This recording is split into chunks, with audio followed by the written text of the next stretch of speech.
Hello guys, स्वागत है आपका अपनी यूट्यूब चैनल डिफेंस क्लासेस में। मैं राज व्यास आज आपके लिए लेकर आया हूँ फिजिक्स का एक नया मॉक टेस्ट। तो दोस्तों शुरू करते हैं बिना किसी देरी के। तो आज का हमारा पहला प्रश्न है, निम्नलिखित में से किसका विमीय सूत्र आवेग के विमीय सूत्र के बराबर होगा। ऑप्शन नंबर पहला संवेग, दूसरा बल, तीसरा बलागुण, तीसरा संवेग में परिवर्तन की दर। तो दोस्तों जल्दी से क्वेश्चन नंबर पहले का आंसर दीजिए। तो जो विमीय सूत्र आवेग के विमीय सूत्र के बराबर होगा वो होगा संवेग के बराबर होगा। ऑप्शन नंबर पहला इसका बिल्कुल सही आंसर होगा। चलिए दोस्तों नेक्स्ट क्वेश्चन की ओर बढ़ते हैं। एक टेलीस्कोप के अभिदृश्यक की फोकस दूरी 60 सेंटीमीटर है तो 20 सेंटीमीटर आवर्धन प्राप्त करने के लिए नेत्रिका की फोकस दूरी होनी चाहिए। ऑप्शन नंबर पहला 2, ऑप्शन नंबर दूसरा 5, ऑप्शन नंबर तीसरा 4, ऑप्शन नंबर चौथा 3। तो दोस्तों जैसा कि हम जानते हैं एक सूत्र होता है m बराबर FO अपॉन FE। तो जो हमारा m है वो चाहिए हमें 20 is equals to 60 upon FE। इससे हमें काट देंगे तो FE का मान जो है वो 3 आ जाएगा, इसलिए इसका ऑप्शन नंबर डी बिल्कुल सही हो जाएगा। क्वेश्चन नंबर तीसरे का ऑप्शन नंबर डी सही है। चलिए दोस्तों नेक्स्ट क्वेश्चन की ओर बढ़ते हैं। LCR परपथ में वैकल्पिक धारा अधिकतम होती है। ऑप्शन नंबर पहला XL बराबर 0, ऑप्शन नंबर दूसरा XC बराबर 0, क्वेश्चन नंबर तीसरा XL बराबर XC, चौथा इनमें से कोई नहीं। तो दोस्तों जैसा कि हम जानते हैं LCR परपथ में अनाथ की स्थिति में धारा अधिकतम होती है। तो अनाथ की स्थिति में शर्त होती है वो होती है XL बराबर XC, इसलिए इसका ऑप्शन नंबर सी बिल्कुल सही होगा। क्वेश्चन नंबर तीसरे का ऑप्शन नंबर सी बिल्कुल सही आंसर है। चलिए दोस्तों नेक्स्ट क्वेश्चन की ओर बढ़ते हैं। प्रेरकत्व की इकाई है ऑप्शन नंबर पहला ओम, दूसरा फैराड, तीसरा हेनरी, चौथा कूलम। तो दोस्तों प्रेरकत्व की जो इकाई है वो है हेनरी, इसलिए इसका ऑप्शन नंबर सी बिल्कुल सही होगा। क्वेश्चन नंबर चौथे का ऑप्शन नंबर सी सही है। चलिए दोस्तों नेक्स्ट क्वेश्चन की ओर बढ़ते हैं। घरेलू ऊर्जा को मापा जाता है। ऑप्शन नंबर पहला वाट पर घंटा, दूसरा जूल, तीसरा किलोवाट, तीसरा किलोवाट घंटा। तो दोस्तों घरेलू ऊर्जा को किलोवाट घंटा में मापा जाता है, इसलिए इसका ऑप्शन नंबर डी बिल्कुल सही होगा। चलिए दोस्तों नेक्स्ट क्वेश्चन की ओर बढ़ते हैं। ध्वनि की इकाई है ऑप्शन नंबर पहला केल्विन, दूसरा डेसिबल, तीसरा न्यूटन, चौथा पास्कल। तो दोस्तों ध्वनि की जो इकाई है वो है डेसिबल, तो इसका ऑप्शन नंबर बी बिल्कुल सही होगा। क्वेश्चन नंबर छठवें का ऑप्शन नंबर बी सही है। निम्न में से किस राशि का मात्रक तो है किंतु द्विमा नहीं है। तो ऑप्शन नंबर पहला आपेक्षिक वेग, दूसरा आपेक्षिक घनत्व, तीसरा विकृति, चौथा कोण। तो निम्न में से जिस राशि का मात्रक तो है किंतु विमा नहीं है वह राशि है कोण, इसलिए इसका ऑप्शन नंबर डी बिल्कुल सही होगा। क्वेश्चन नंबर 7 में का ऑप्शन नंबर डी बिल्कुल सही होगा। चलिए दोस्तों नेक्स्ट क्वेश्चन को बढ़ते हैं। यंत्र का तार, यहाँ तार था, यंत्र का तार उत्पन्न करता है अनुदैर्ध्य तरंग, अनुप्रस्थ होगा, दोनों कोई नहीं। तो दोस्तों जो यंत्र का तार होता है वह अनुप्रस्थ तरंग उत्पन्न करता है। क्वेश्चन नंबर 8 में का ऑप्शन नंबर बी सही होगा। चलिए दोस्तों नेक्स्ट क्वेश्चन की बढ़ते हैं। बत्ती वाले स्टोव में तेल चढ़ने की क्रिया होती है। ऑप्शन नंबर पहला केशकात, दूसरा श्यानता, तीसरा द्रवकात प्रेक्ष, चौथा कोई नहीं। तो दोस्तों बत्ती वाले स्टोव में तेल चढ़ने की क्रिया केशिकात कहलाती है। क्वेश्चन नंबर 9 में का ऑप्शन नंबर पहला सही है। चलिए दोस्तों नेक्स्ट क्वेश्चन की बढ़ते हैं। एक दूरदर्शक की आवर्धन क्षमता बढ़ाई जा सकती है। ऑप्शन नंबर पहला अभिदृश्यक और अभिनेत्र दोनों की धुरी बढ़ाकर, दूसरा उच्च क्षमता की नेत्र का प्रयोग करके, तीसरा कम क्षेत्र क्षमता की नेत्र का प्रयोग करके, चौथा कोई नहीं। दोस्तों एक दूरदर्शक की आवर्धन क्षमता अभिदृश्यक और अभिनेत्र दोनों की धुरी बढ़ाई जा सकती है, इसलिए इसका ऑप्शन नंबर पहला बिल्कुल सही होगा।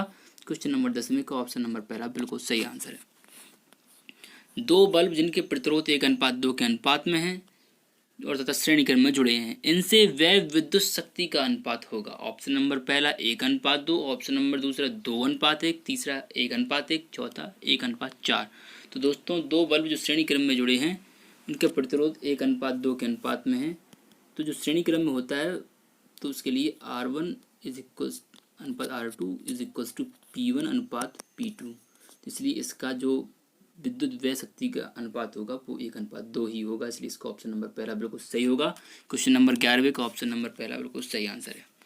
नेक्स्ट क्वेश्चन देखते हैं। जो कुंडली में होता है, यहाँ में होगा, सॉरी दोस्तों मिसप्रिंट हो गया यहाँ, तो ऑप्शन नंबर उच्च प्रेरकत्व निम्न प्रतिरोध, दूसरा निम्न प्रेरकत्व उच्च प्रतिरोध, तीसरा उच्च प्रेरकत्व उच्च प्रतिरोध, चौथा निम्न प्रेरकत्व निम्न प्रतिरोध। तो दोस्तों जो कुंडली में उच्च प्रेरकत्व निम्न प्रतिरोध होता है, वेरी वेरी मोस्ट क्वेश्चन है एग्जाम के पॉइंट ऑफ व्यू से। तो इस क्वेश्चन नंबर 12 का ऑप्शन नंबर पहला बिल्कुल सही आंसर है। दोस्तों नेक्स्ट क्वेश्चन की ओर बढ़ते हैं। ठोस की संरचना के अध्ययन के लिए किसका प्रयोग किया जाता है? ऑप्शन नंबर पहला कॉस्मिक किरण है, दूसरा एक्स किरण है, तीसरा गामा किरण है, चौथा अवरक्त किरण है। तो दोस्तों ठोस की संरचना के अध्ययन के लिए एक्स किरणों का अध्ययन किया जाता है। ठोस की संरचना के अध्ययन के लिए एक्स किरणों का प्रयोग किया जाता है। ऑप्शन नंबर बी बिल्कुल सही हुआ क्वेश्चन नंबर 13 का। चलिए दोस्तों नेक्स्ट क्वेश्चन बढ़ते हैं। अर्धचालक की चालकता 0 डिग्री सेल्सियस पर होती है। ऑप्शन नंबर पहला शून्य, दूसरा बहुत अधिक, तीसरा अपरिवर्तित, चौथा कोई नहीं। तो दोस्तों अर्धचालक की चालकता 0 डिग्री सेल्सियस पर शून्य होती है। ऑप्शन नंबर पहला बिल्कुल सही आंसर होगा। चलिए दोस्तों नेक्स्ट क्वेश्चन बढ़ते हैं। एक प्रकाश विद्युत सेल परिवर्तित करता है। एक प्रकाश विद्युत सेल परिवर्तित करता है। ऑप्शन नंबर पहला प्रकाश ऊर्जा को ऊष्मा ऊर्जा में, दूसरा प्रकाश ऊर्जा को ध्वनि ऊर्जा में, तीसरा प्रकाश ऊर्जा को विद्युत ऊर्जा में, चौथा विद्युत ऊर्जा को प्रकाश ऊर्जा में। तो दोस्तों एक प्रकाश विद्युत सेल प्रकाश विद्युत ऊर्जा को प्रकाश ऊर्जा में बदलता है, इसलिए क्वेश्चन नंबर 15 का ऑप्शन नंबर डी बिल्कुल सही आंसर होगा। चलिए दोस्तों नेक्स्ट क्वेश्चन बढ़ते हैं। एक प्रयोग में पाया जाता है कि दिए गए पदार्थ की चुंबकीय प्रवृत्ति एक से बहुत अधिक होती है। संभव पदार्थ है। ऑप्शन नंबर पहला प्रतिचुंबकीय, दूसरा अनुचुंबकीय, तीसरा लौह चुंबकीय, चौथा कोई नहीं। तो दोस्तों अगर किसी पदार्थ की चुंबकीय प्रवृत्ति एक से अधिक है तो वह लौह चुंबकीय होगा, इसलिए इसका ऑप्शन नंबर सी बिल्कुल सही है। क्वेश्चन नंबर 16 का ऑप्शन नंबर सी बिल्कुल सही आंसर है। चलिए दोस्तों नेक्स्ट क्वेश्चन देखते हैं। जब एक वायुयान लूप बना रहा होता है तो चालक गिरता नहीं है क्योंकि उसे आवश्यक बल प्रदान करता है। ऑप्शन नंबर पहला गुरुत्व के विपरीत, तीसरा अभिकेंद्र बल, चौथा अपकेंद्री बल, चौथा श्यान बल। तो दोस्तों जैसा कि हम जानते हैं जब कोई वायुयान लूप बना रहा होता है और चालक गिरता नहीं है, यही इसका कारण जो होता है उसका होता है कारण अभिकेंद्र बल। अभिकेंद्र बल का जो फॉर्मूला होता है F=mv²/r। दोस्तों इसका ऑप्शन नंबर 17 क्वेश्चन नंबर 17 का ऑप्शन नंबर बी बिल्कुल सही आंसर है। नेक्स्ट क्वेश्चन है क्वेश्चन नंबर 18।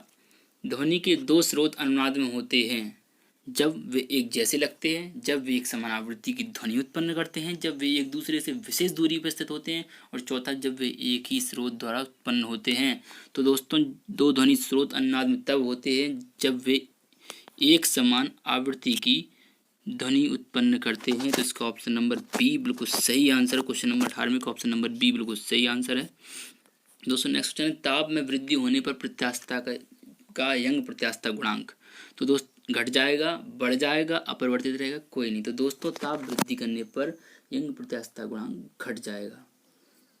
नेक्स्ट क्वेश्चन, विद्युत धारा कैसी राशि है? सदिश, अदिश, टेंसर, कोई नहीं। तो दोस्तों विद्युत धारा जो है वो अदिश राशि, इसका ऑप्शन नंबर बी बिल्कुल सही होगा क्योंकि यह सदिश राशियों की समांतर चतुर्भुज का नियम का पालन नहीं करती, इसलिए विद्युत धारा अदिश राशि है। क्वेश्चन नंबर 20 का बी ऑप्शन बिल्कुल सही है। दोस्तों अगर हमारा वीडियो पसंद आया तो वीडियो को लाइक कीजिए और चैनल को सब्सक्राइब कीजिए, बेल आइकन दबाइए। Thanks a lot guys.